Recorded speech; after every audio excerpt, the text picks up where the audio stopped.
रिश्तेदार जो होता है उसे कराबती कहते हैं। इंग्लिश में इसे किन्समैन भी कहते हैं और जो इब्रानी जुबान है उसमें इसके लिए जो लफ्ज इस्तेमाल हुआ है वो है गार और इसका मतलब है निजात देने वाला। तो आज हम कराबती के ही ताल्लुक से सीखेंगे। मेरे साथ निकालिएगा अखबार की किताब, उसका 25 बाब और उसकी 25 से 28 आयत, जिस किसी को मिले पढ़ने में रहनुमाई करे। अखबार की किताब, उसका 25 बाब और उसकी 25 से 28 आयत।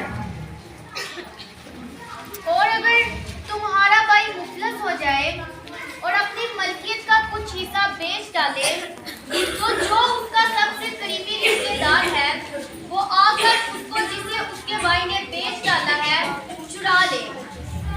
और अगर उस आदमी का कोई ना हो जो उसे चुराए और वो खुद मालदार हो जाए और उसके चुराने के लिए उसके पास काफी हो तो वो फरोख्त के बाद परसों को गिनकर बाकी दाम उसको जिसके हाथ जमीन बेची है फेर दे, तब वो फिर अपनी मलकियत का मालिक हो जाएगा। लेकिन अगर उसमें इतना मकदूर ना हो कि अपनी जमीन वापस करा ले तो जो कुछ उसने बेच डाला है वो साल जुबली तक खरीदार के हाथ में रहे और साल जुबली में छूट जाए, तब ये आदमी अपनी मलकियत का फिर मालिक हो जाए। आमीन। खुदा के पाक कलाम के पढ़े सुने समझे जाने पर खुदा के खास बरकत को सब कहेंगे आमीन। आमीन। तो अभी जो हमने देखा, हमने कराबती के ताल्लुक से देखा कि एक कराबती का एक करीब के रिश्तेदार का उस वक्त जो है बनी इस्राइल कौम में क्या जो है काम था। एक कराबती जो होता था, जब एक भाई जो है बनी इस्राइल में से अगर एक भाई उनका गरीब हो जाता, मुफलिस हो जाता, तो क्या होता, जब वो अपनी जगह बेचता तो उसका जो सबसे ज्यादा करीबी रिश्तेदार था वो उसे खरीद लेता और जब उसके पास से पैसे वापस आ जाते तो उसे वापस कर देता। और ये बहुत अहम बात है कि ये करे जो चीज बेचने वाला और खरीदने वाला ये एक ही असर से होने चाहिए, मतलब कि वो आपके खानदान का एक फर्द होना चाहिए, चाहे किसी भी साइड से हो, लेकिन वो आपके खानदान का फर्द होना चाहिए, आपके घराने का फर्द होना चाहिए, आपका उससे ब्लड रिलेशन होना चाहिए। तो ये है एक कराबती का जो है काम जो था, ये था कि अगर उसका भाई मुफलिस हो जाए तो उसकी अगर वो जगह बेचे तो वो उसे खरीद ले, लेकिन जब उसके भाई के पास पैसे वापस आ जाए तो वो उसे देकर अपने भाई से जगह वापस खरीद। तो ये एक कराबती का काम था। अब इसके बाद हमें जो कराबती का ताल्लुक जिक्र मिलता है वो हमें रूत की किताब में मिलता है। रूत की स्टोरी से आप सब वाकिफ होंगे। रूत की जो सास थी उसका नाम नाओमी था। नाओमी और उसका शौहर अबीमेलेक जो थे वह यहूदा के इलाके को छोड़कर जो है मोआब में चले, क्योंकि उसी इलाके में काल था और वो अपने बच्चों को अपनी बीवी को लेकर वहां पर चला गया। और वहां पर क्या हुआ, उसने अपने बेटों की शादियां भी जो है नाओमी ने मोआबी औरतों के साथ कर। और नाओमी की जो दो बहुएं थी उनका नाम क्या था, एक का नाम था रूत और दूसरी का नाम था उर्फा। उसकी दो बहुएं। तो क्या हुआ कि जब नाओमी उस मुल्क मोआब में थी तो वहां सबसे पहले जो है उसका शौहर जो है वो वफात पा गया। उसके बाद क्या हुआ, उसके दोनों बेटे भी महलून और गलियून जो थे वो भी वफात पा गए। अब नाओमी जो है उसने जब सुना कि अब यहूदा में जो है बैतलहम में जो है बैतलहम अफ्राता में वहां पर अब काल जो है खत्म हो गया है, और उसने क्या किया, उसने कहा ये मेरे लिए गैर मुल्क है, तो वो वापस अपने मुल्क को जाने लगे। लेकिन उससे पहले उसने अपनी बहुओं को कहा कि तुम भी अपने घरानों को लौट जाओ, क्योंकि मैं इससे अभी मेरी इतनी उम्र नहीं ना मेरे पास शौहर है कि मैं अब और बच्चे पैदा करूं, तुम्हारी उनके साथ शादियां करूं। और अगर ऐसा होता भी तो क्या तुम इतनी देर तक ठहरती? तो ऐसा होता है वो मुश्किल जो है उसकी जो बहुएं होती हैं वो उससे बहुत मोहब्बत करती और वो उसको छोड़कर जाना नहीं चाहती, लेकिन फिर भी जो है उर्फा जो है वो चली जाती।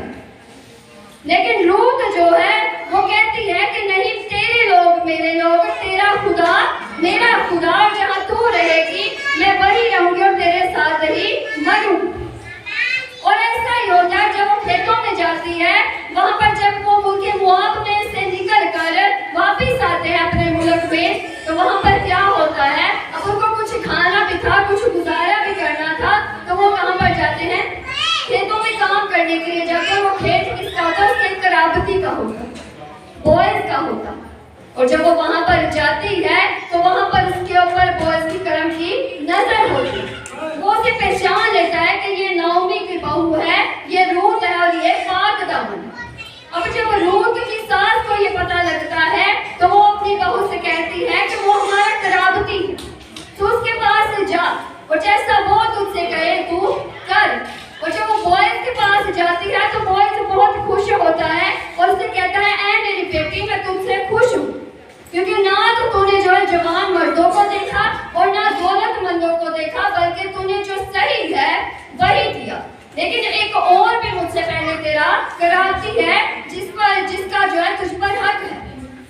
तो फिर क्या होता है, बॉयज जो होता है शहर में जो लोग बैठे होते हैं उनके पास जाता है, उनको सारी सिचुएशन बताता है और करीब के कराती से कहता है कि नाओमी अपनी जमीन बेच रही है और तुम उसको खरीद लो। और वो कहता है कि ठीक है, लेकिन कहता है उसके साथ तुम्हें उसकी बहू रूत से जो है वो शादी भी करनी पड़े।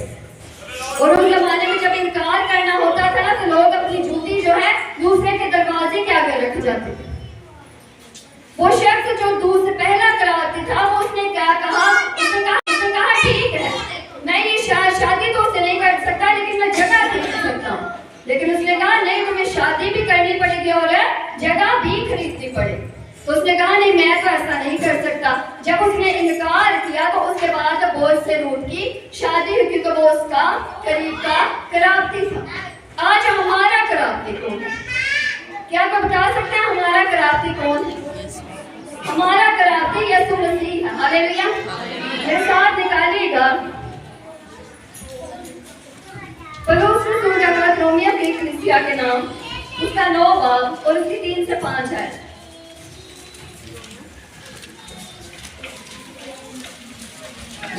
जल्दी से निकालेंगे।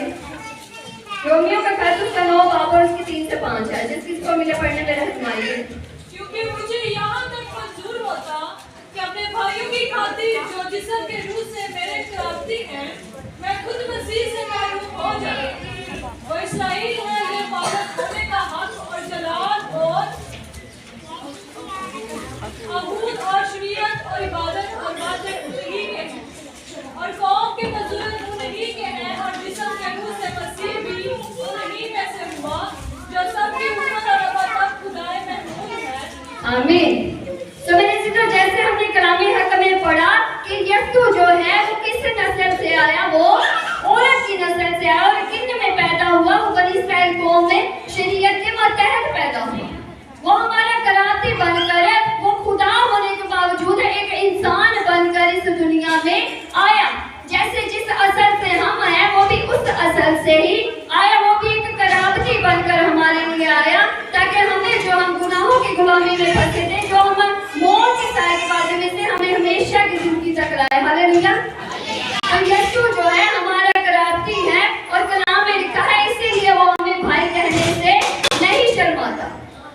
तो ये हमारा खुदावंद है जिसने आसमान जो है अपना कच्चा जो है तख्त छोड़कर हमारे लिए जमीन पर आया और हमारा कराबती बन गया और हमारा भाई बन गया।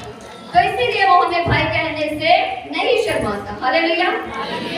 आज के कलाम से आपको बड़ी बरकत।